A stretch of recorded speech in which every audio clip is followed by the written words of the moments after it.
There we go. All right, let's go ahead and get started with this meeting. Let me share my screen really quickly with the agenda on it, and we can get started. So, 1 second. Sorry, I gotta get my whole Zoom setup going. There we go. Okay. Standing items. Start recording. We did that. Excellent. Next up, review outstanding project level RFCs. So here we are in the project level RFCs thing. It looks like there are a couple of new ones in here.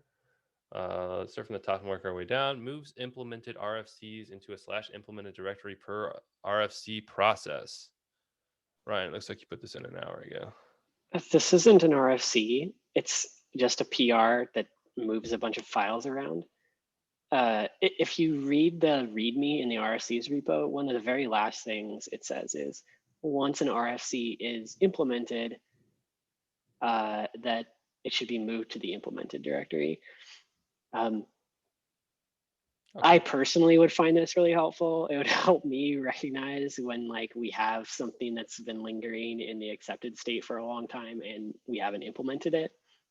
I think it makes it much clearer that we have like outstanding RFCs like the web server RFC and the Rust RFC that have been just sitting there for quite a while, and we should probably start to do something about them. It looks like you've already been approved, so you can go hit that merge pull request button. Great. The only thing I feel like is that it might break a few of those links we have in these discussions, and like a newcomer would find it difficult. Do you think maybe we should put like a link in like the accepted to where it is currently now? Can you say that again? Sorry, I didn't quite follow.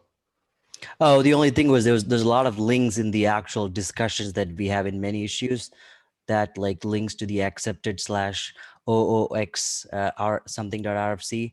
A lot of them might break. Like if a newcomer comes and clicks on these links, they'd be like, oh, where is this? Can you point me to an example? So like if you look at the like actual RFC and you click on the like readable link, like that doesn't work anymore anyway, because the branch it's pointed at doesn't even exist. Are there other examples where we have like links to particular things that? Not sure I can think of right now. I mean, I guess for like persistent documentation, I would maybe prefer that we just fix the link rather than trying to like make the link work in perpetuity. Sounds good. Okay, so next up, radiate Buildpack and community metadata via dashboard. This is an RFC that already has a little bit of discussion on it. Is there anything that needs to be done with this, or do you plan on discussing this later in the working group meeting, or are you still working on it? No, I think it's in a ready for review state. If folks want to take a look. Do you want to just give us a quick TLDR on this? I'll open it real quick and just give us a quick rundown. Sure. So the idea generally is that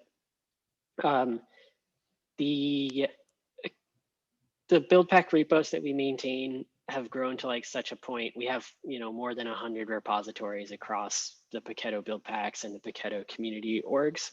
It's really hard for me as a maintainer or contributor to a bunch of things to see where there may be like minor fires growing.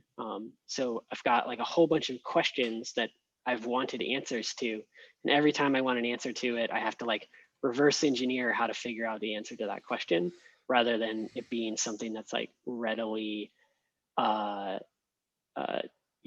discoverable via some sort of dashboarding. GitHub's UI for a particular, like a specific build pack is actually pretty good. I can just go visit the build packs, like the repositories page and discover the answers to like most of these questions.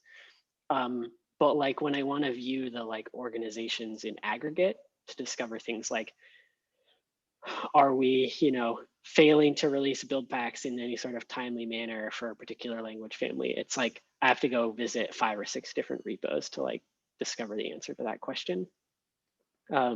So, over the last couple of months, I just threw together something that I was finding useful, which was a dashboard that just showed me radiated some of this information by just crawling the GitHub API and like exposing it to me through a UI that I could look at.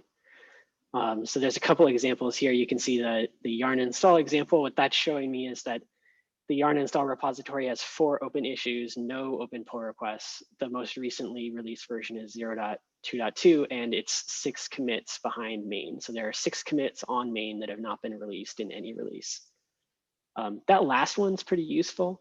Helps you recognize like, oh, I should probably release a version of this build pack.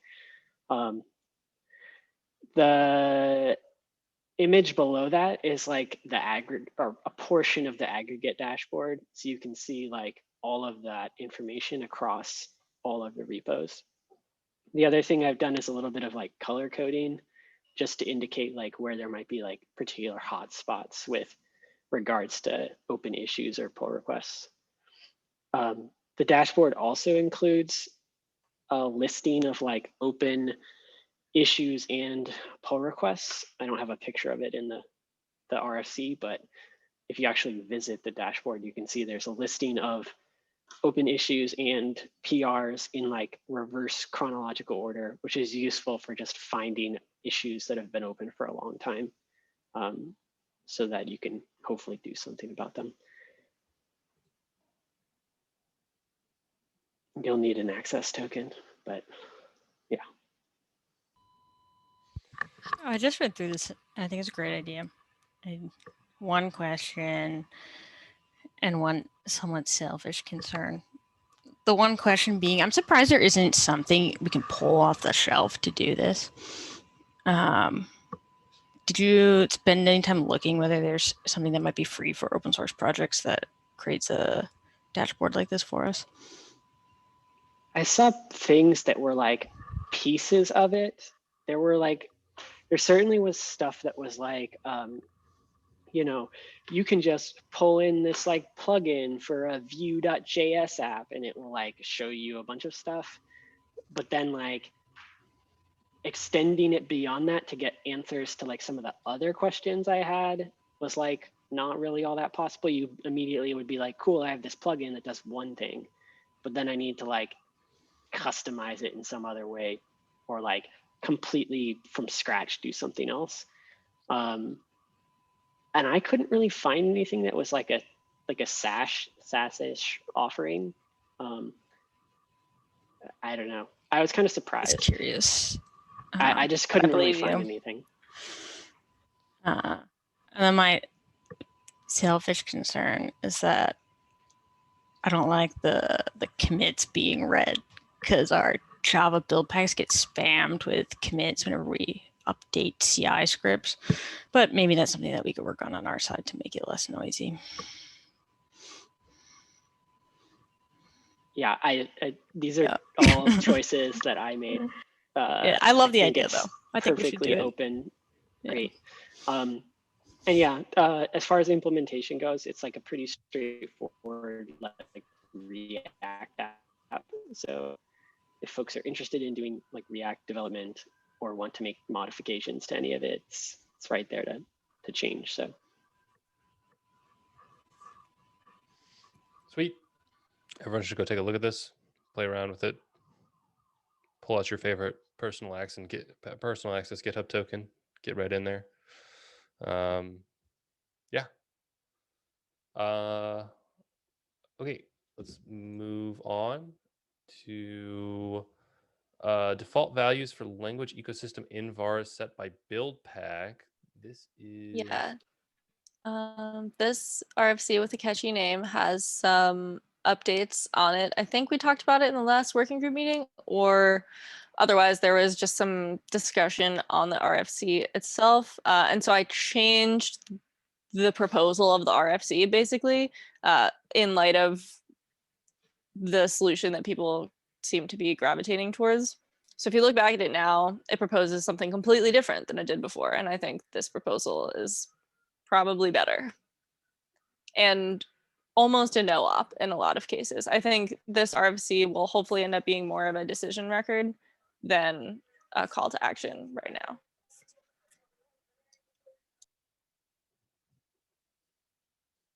Cool. If that's something that interests you, just check it out. Take a look at what I guess is a brand new proposal. All right. Dependency library RFC. I think we can close this issue because we're going to pull the library into the dep server repo like was suggested. So I think we can just close it out. Cool. Do that now. Yeah.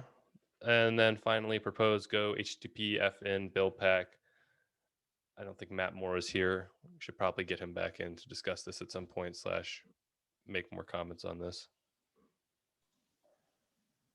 I'm not sure. So Matt's out on vacation this week. Sure. I'm not sure that it needs input from him. I think it really was actually blocked on our decision-making process.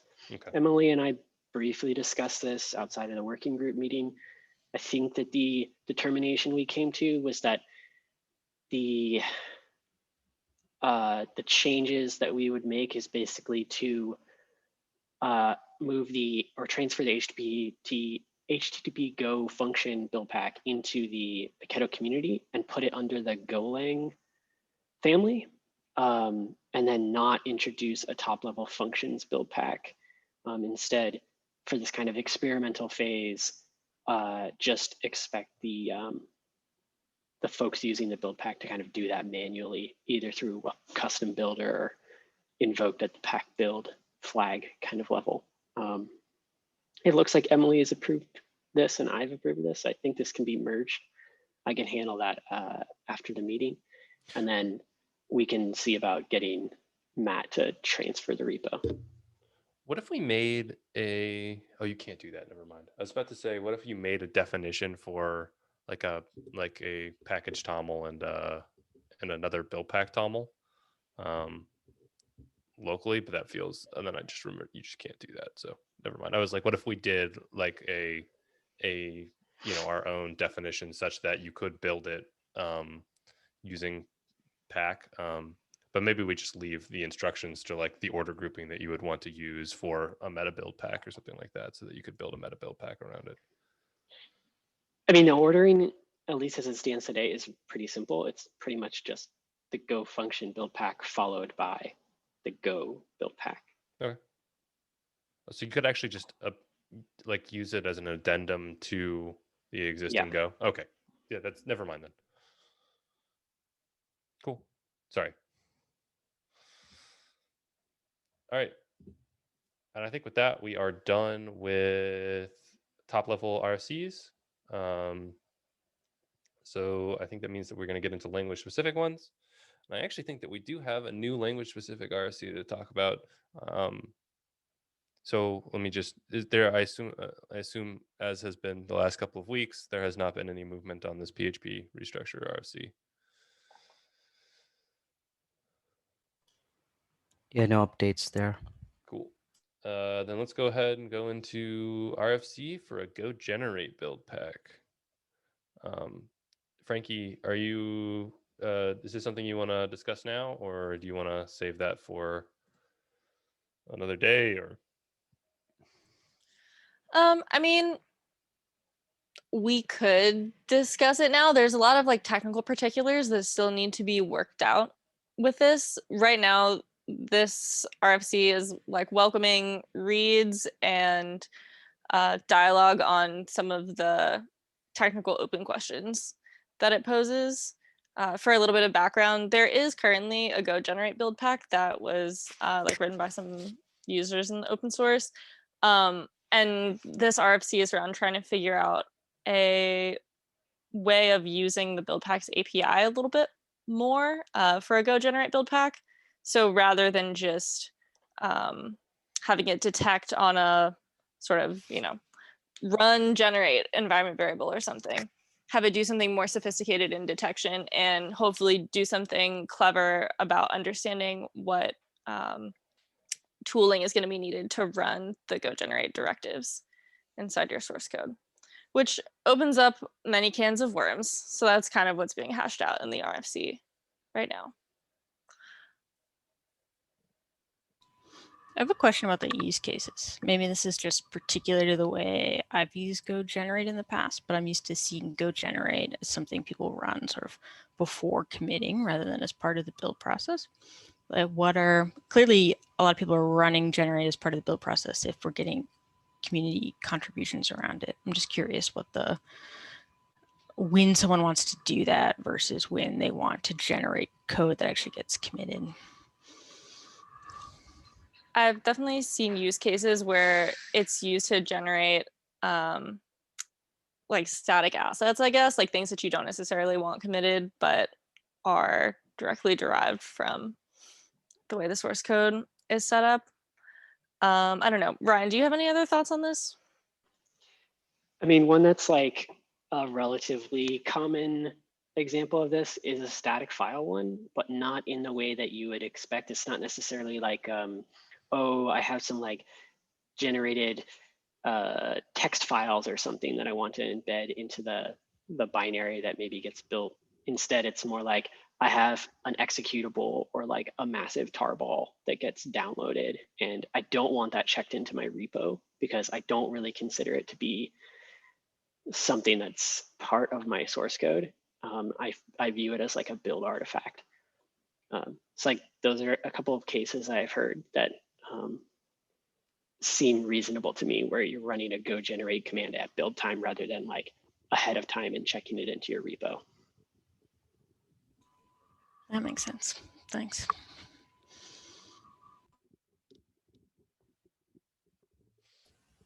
Frankie, what are the main technical questions that you guys are trying to answer?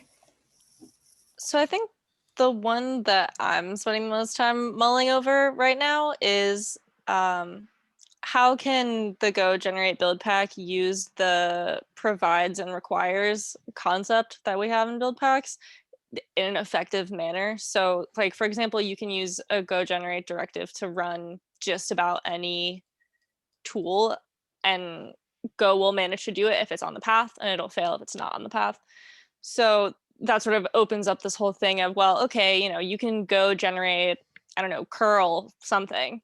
And if you have curl installed on the system, like on the path, then it'll work. Otherwise it won't. So how could we have the build pack know that it needs that tool and then behave accordingly?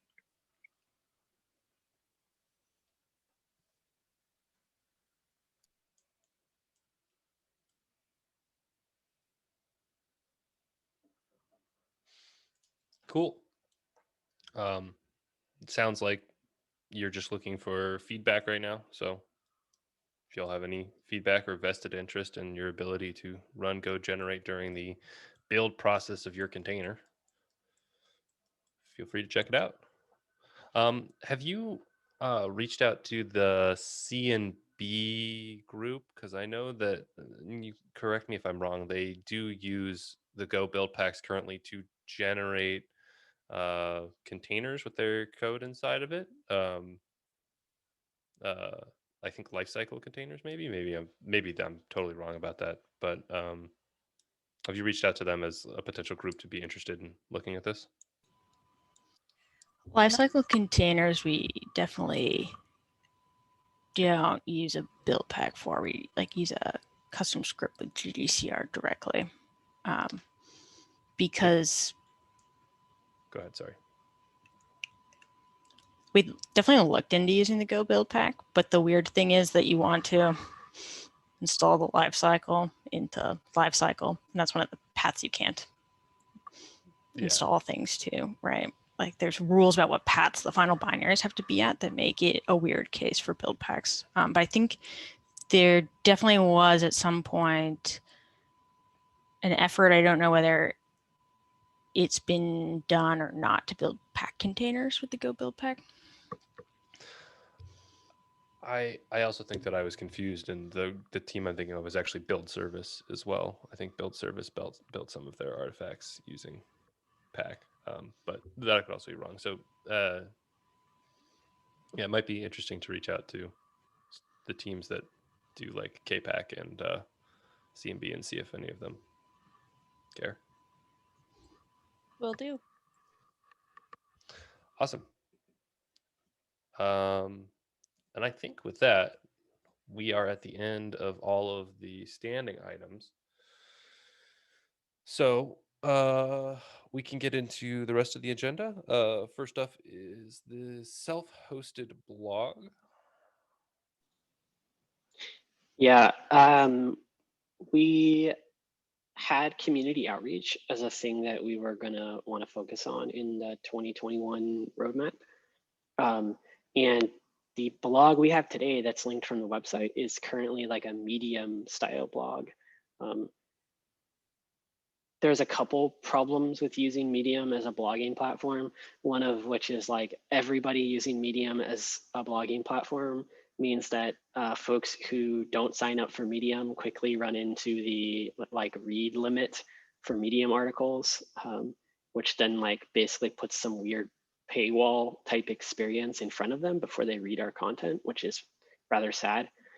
The other thing is that, you know, for someone to post a blog, we have to like go through some sort of gatekeeping mechanism of like, you have to figure out who has the login credentials to post as the user in a Medium article and so on and so forth.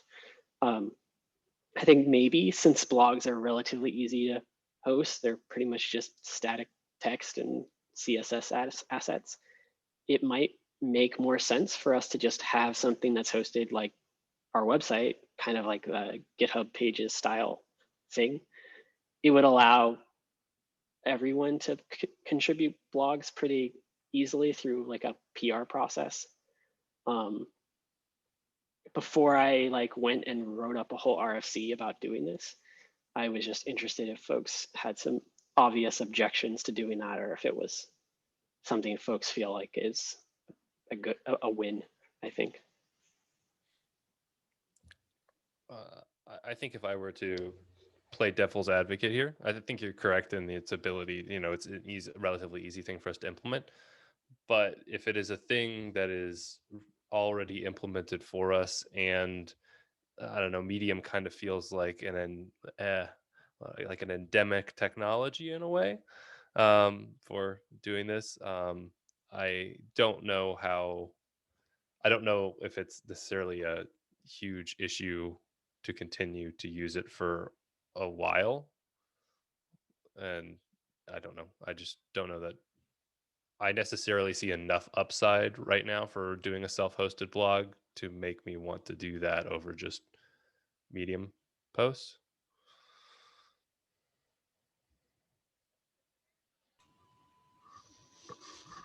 It might be worth doing self-hosted blog. My other devil's advocate point would be that just from a design angle, I feel like right now the experience of landing on Medium feels cleaner and professional than landing on Paketo.io, because we haven't, put as much thought into that user experience, right? Because we're mostly focused on shipping Buildpacks. And also you get features like people can like it and share it and stuff like that we probably would be too lazy to build into the custom one, at least out of the gate.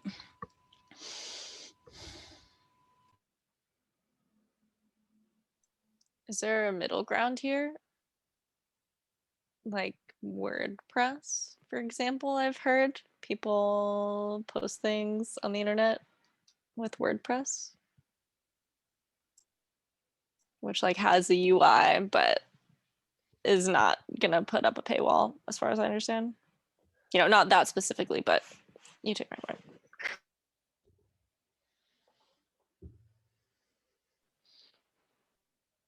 Yeah, maybe a different blogging solution. I don't know though.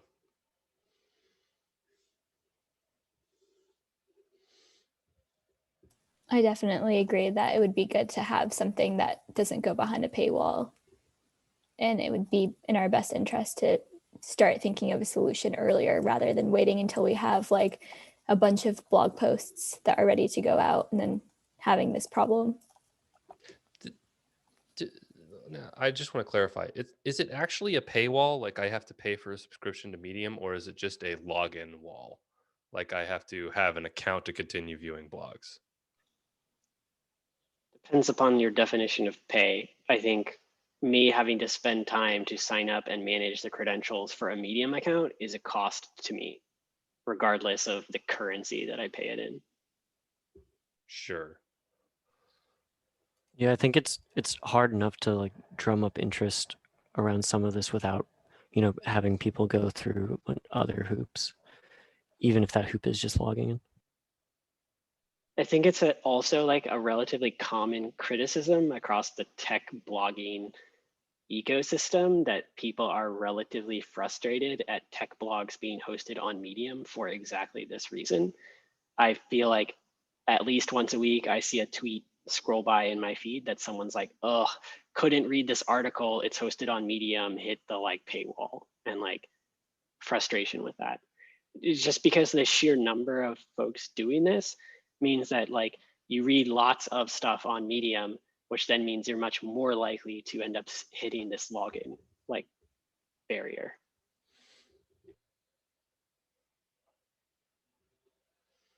Sure.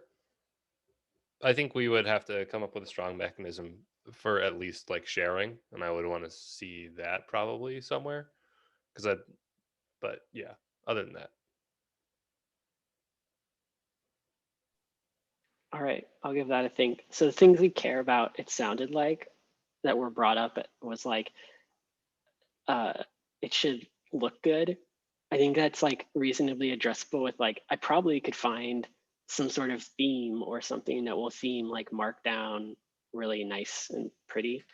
And then the second one was like shareability, like having some sort of link that lets you like post to Facebook or post to Twitter, that kind of thing, I think was an ask. And the last one was liking or upvoting. I'm not really sure I know the like benefit of that particular one. I feel like on our own blog, that one doesn't matter so much. I feel like that is a thing you get on Medium, but I wouldn't like cry any tears if we lost that. Okay, so the RFC should address concerns about making it look good and whether or not it would be easy for folks to share. On Okay. the making it look good front, I wonder if, if we're going to sort of incorporate it as part of the website, it'd be worth reaching out for some visual design help from someone who is their core competency on the website in general. And they could also help us, think about they might have better ideas about what actually are the important features and best layout for a blog.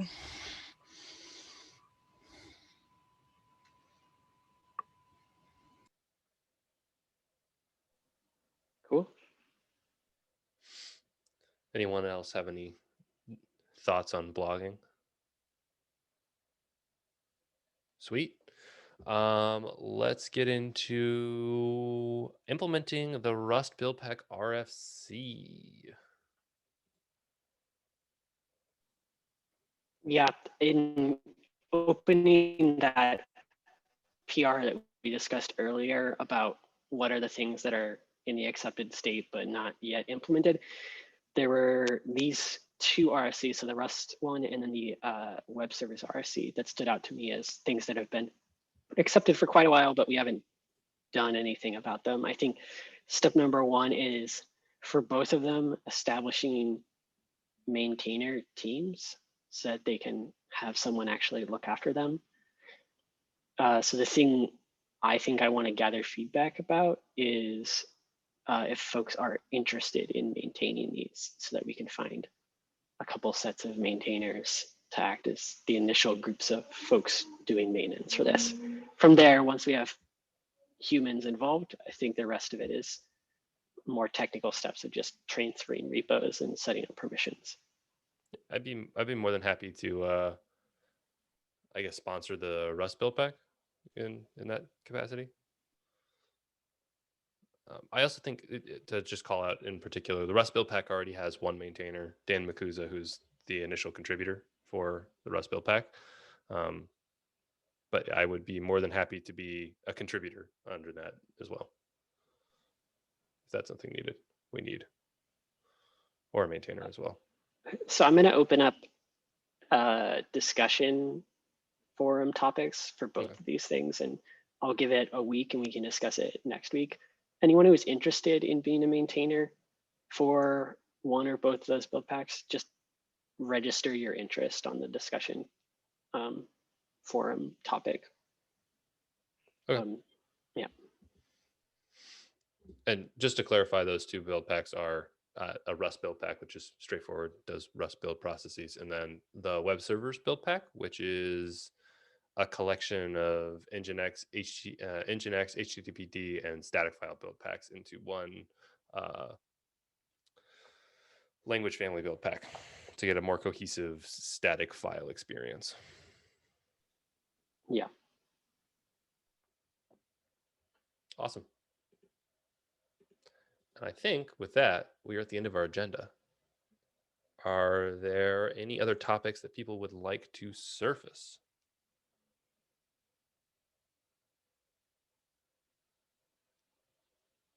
I'll take that silence as a no. All right. Give you all 35. I'll give you all 25 minutes back. Yep. Bye bye.